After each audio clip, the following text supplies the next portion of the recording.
Welcome to Wannamaker Park. Grab a Bible. Check out Numbers 28 and 29. Let's talk about some festivals.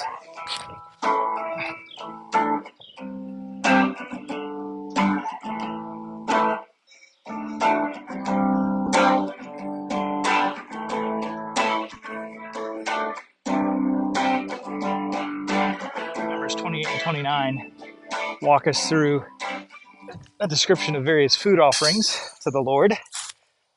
Shouldn't have gone in. 28 starts with the daily food offering. That would be two lambs, about 2 quarts of wheat, and a hin of oil, about a hint of wine. And this would be offered morning and evening, day by day. That was a fantastic shot.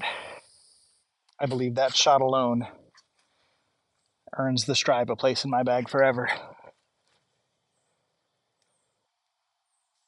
This daily offering is a burnt offering offered as a pleasing aroma.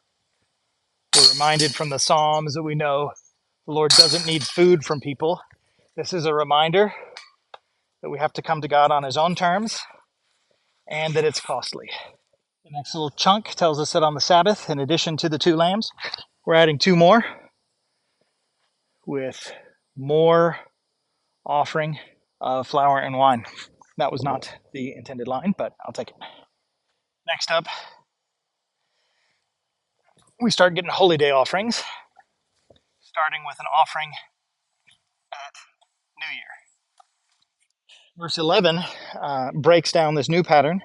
So at New Year's, there'll be 2 bulls, 1 ram, 7 lambs. Bulls get 3 ephahs of flour, rams get 2, lambs get 1.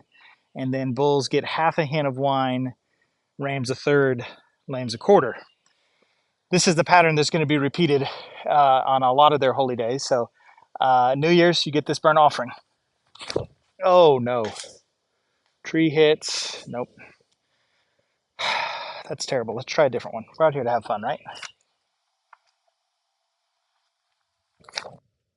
That's the line.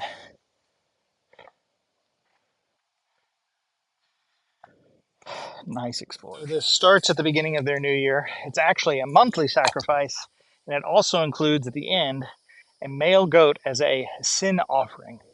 So we're going to be seeing a male goat as a sin offering once a month, in addition to all these other bulls and rams and lambs. On the 15th day of the first month, they have the Passover. And the Lord's given a lot of instruction elsewhere in the Torah about the Passover. But in addition to that, they're going to have this same monthly food offering repeated, as well as 7 days of unleavened bread, and then a holy convocation, a gathering together. I believe that disc is more stable than it is.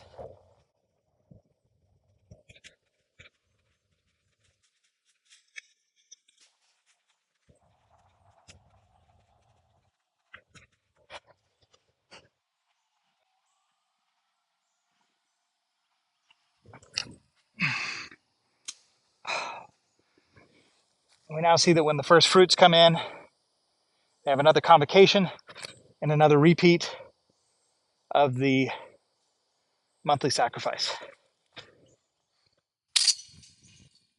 At the beginning of the 7th month, now looking at chapter 29, we have the same repeat of a monthly sacrifice plus an additional bull, additional ram, and 7 lambs with their drink offerings, plus the sin offering that's already happening. And there's another convocation. So at mid-year, there's another party. Oh, that brave is flippy. Okay, so try the Explorer again, see if it's more stable.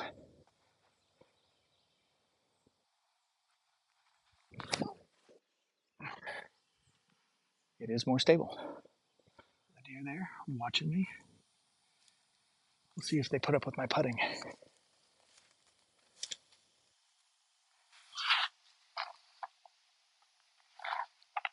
Ready for him to jump.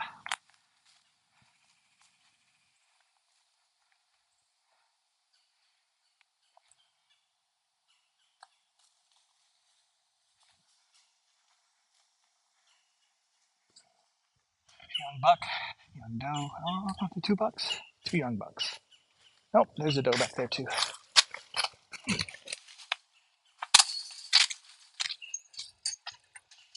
They're not bothered by me this evening.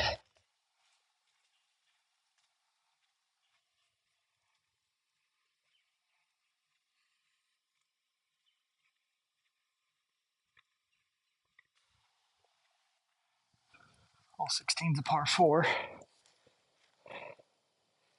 Let's see, that brain's been flipping like crazy. Let's chuck it.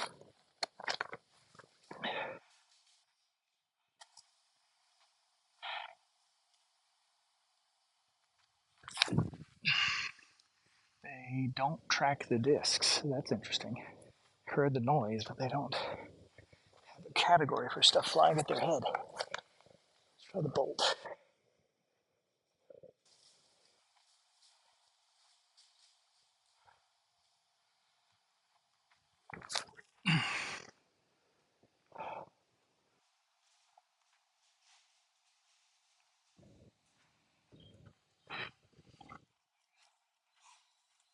We're done.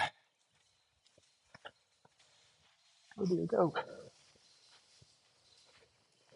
At the end of the mid-year convocation, they have another gathering and more sacrifices.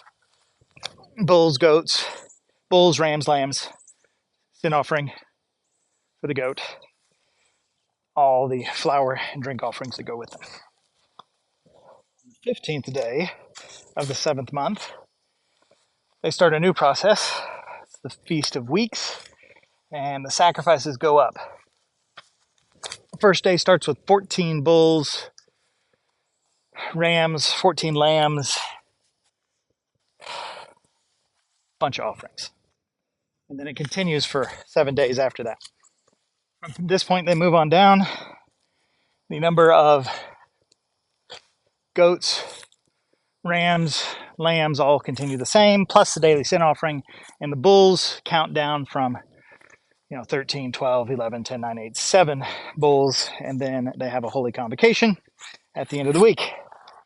So we have daily, we have monthly, we have Sabbath, so weekly, Feast of Weeks, Feast of Trumpets, Passover, celebrations at New Year's and at the halfway point, and a whole lot of animals being killed and burned as a burnt offering, a food offering to the Lord with flour and wine and oil. And that's just the burnt offerings that are being offered daily as a pleasing aroma to the Lord. This chapter ends with a reminder that these are just the food offerings, the burnt offerings, and are in addition to the other offerings that the Lord both commanded and permitted. There's my dear friend again. So where is Jesus in all these details about food offerings and burnt offerings? Something to consider. So curious, dear, aren't you?